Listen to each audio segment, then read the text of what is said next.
في مباراة شهدت قرارات تحكيمية مثيرة للجدل، الوداد يفوز على مولودية وجدة فوز بهدفين لهدف أعاد بطل المغرب إلى صدارة الدوري المغربي للمحترفين، فيما تواصلت ردود الأفعال بعد قرارات الحكم التي ساهمت في فوز الوداد بنقاط المواجهة. المزيد من التفاصيل في تقرير مراسلنا ياسين معراش. بحثا عن الخروج من أزمة النتائج، الوداد يستضيف مولودية وجدة، مباراة بين فريق يطمح للعودة للصدارة وضيف طامح لتحقيق نتيجة إيجابية تنعش آمله من أجل البقاء. الوداد بات يدرك صعوبة الحفاظ على اللقب مع عودة أندية اتحاد طنجة والرجاء والفتح الرباطي للمنافسة على درع الدوري.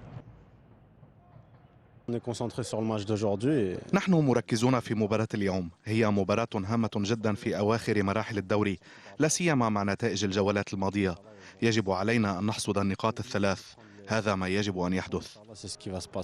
انطلقت المواجهة والتوقعات تصب في مصلحة المستضيف، لكن المفاجأة جاءت من الضيوف.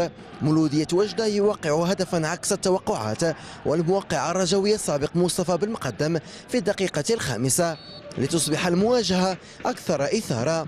الوداد بعد استقبال شباكه لهدف أول بحث عن تعديل الكفة. محاولات خلال الشوط الأول لم تحقق المطلوب، لينتهي الشوط الأول بتقدم وجدي.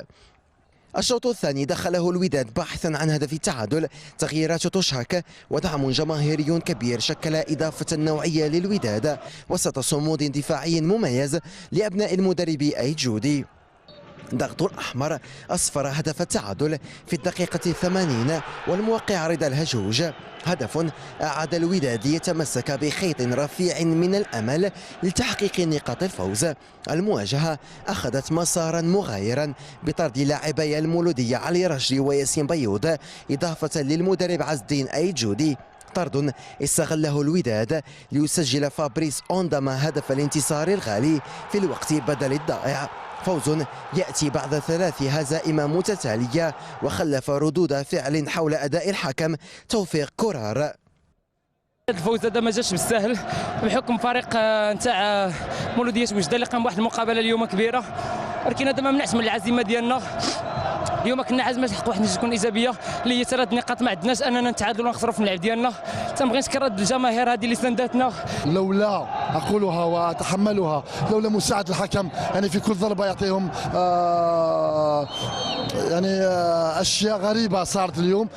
تساءل، انا قلت للاعبين والله يعني لولا لعب يومين الوداد ما يسجلش، لو ما يكونش هديه من الحكم ولا هديه محنا، فاظن ان ناخذها هديه كبيرة وجميلة من طرف الحكم. مباراة تنتهي مثيرة وبقرارات تحكيمية تثير الكثير من الجدل، وفي النهاية الوداد يحقق 3 نقاط هامة في طريق الحفاظ على اللقب. ياسين معراش، بين سبورتس، مراكش.